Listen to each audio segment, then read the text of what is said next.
Hello everyone, welcome back to Angela's Craft Room. Today I'm not going to be making a card, but I've had a lot of requests on letting you know some tips and techniques how I do my sponging and blending and why it comes so smooth. I get that such graduation of colour and it just blends in very smoothly. So that's what I'm doing today, showing you how I do my sponging and just some tools that I use to get that effect quite easily. So my first point is when I colour an image, like especially if it's a person image, like a face, I use the Zig Colour Real Brush Pens, and they're quite good. They just have like a bristle tip and they're very easy to blend with.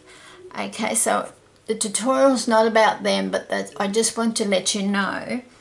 But when I use these, you must stamp your image onto a really good smooth watercolor paper. Okay, so even if you're not watercoloring, you still have to stamp your image onto the watercolor paper to use these. Okay, so the watercolor paper that I use is from Arches Watercolor and it's 300 GSM, and I use the smooth one. It gives a lovely smooth finished look. My other tip is I use these blending tools. It's circular, okay, and the inks I use are the mini distress inks. Now my tip is, say for instance I'm going to use tumbled glass, which I will. I just have to pull that out, and what I do with all my distress inks is I have its own individual sponge under each colour, so you don't have to be washing them out and rinsing them out all the time. So I'm going to use tumbled glass, so I just take that out and all I do is attach it, and then when I'm finished I just pop it back into, well, when I finished I have to take it off like that and I just pop it back in there ready for the next use. But I'm going to use that as my demonstration with the tumbled glass distress ink. And then I've got just a small piece of my watercolor, Arches watercolor paper, smooth, and it's 300 GSM. You can get that off eBay. So I just take that off, and when I'm sponging, you don't sponge ink up and then sponge down straight down on the card like that, because if you do that, I'll tell you what happens. You ink up, if you were to do that, you're going to get a lot of blotchiness. See if you can see that, it's very blotchy. Okay, so what I do is I hold my blending tool like this. I mean, you might find it easier to hold it another way, but this is how I hold it. And I come into like on a slant, so it's not straight down, it's just on like a little bit of an angle like that, and I just softly blend like that.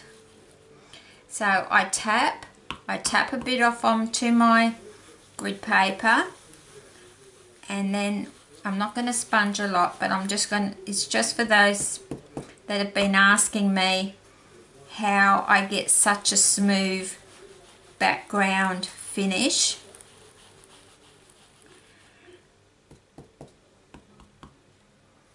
And then sponging is not a fast technique.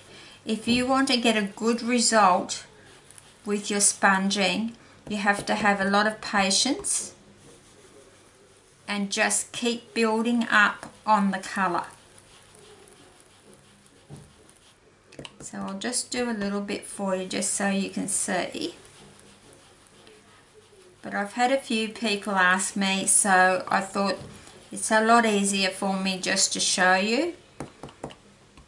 I've had people ask me what tool I use when I'm popping it on my blog, and it's just a lot easier to show you. This tool is from Ranger. Tim Holtz uses these tools, but if you've got arthritis in your wrist, you will find these are very good. Now, I'm not applying any pressure with my hand. I'm hardly touching when I'm sponging, and then when I've sponged a little bit, you know, then I'm going straight on because there's not very much ink left on my blending tool. But I find these little mini distress ink pads are just ideal for sponging. And as I say, my little tip is to get a couple of packets of those round foams and just have one under every colour you've got. I've got quite a few of these, so it's really a lot easier than having to. And because the distressed ink pads, the mini ones, are so small, the little round foam pads, they just fit in there perfectly. My husband and I travel a bit in our motorhome, and these are just ideal for me to take with me because they're small and they don't take up very much room. So you can see that the colour's starting to develop on there, so I'm not going to go too much further, but just so you can see, that is quite smooth. Gives you, I might just zoom in, and that you might be able to see a bit better there. Okay, so what I want to show you, see how when we first went straight down to show you how blotchy your sponging would be, whereas how smooth the graduated colour if you do it the way that I do it. So it's up to you, it's a personal thing, but I just wanted to show you. So what you would need is the blending tools, and you don't need a lot of these blending tools. I've only got 3 because, as I said, I just have a single foam pad underneath each of my colours of the mini distress, and so I only need really 1 or 2 of these just to pop them off like that. So these are from Ranger. Tim Holtz used them, as I said. And then the mini distress ink pads, and the most important thing is the actual watercolor paper you use, because I find the Arches Smooth is very good. You can get it in, I think, a 185 GSM, but I do use the 300 GSM.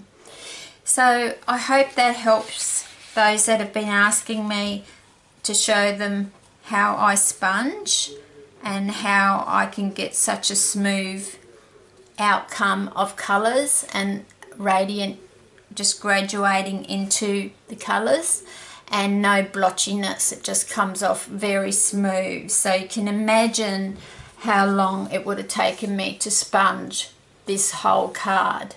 But if you want to do something like that and get that effect, it just takes time. So I hope that's been helpful for those that have been asking, and I do thank you for subscribing to my channel, and until next time, happy crafting.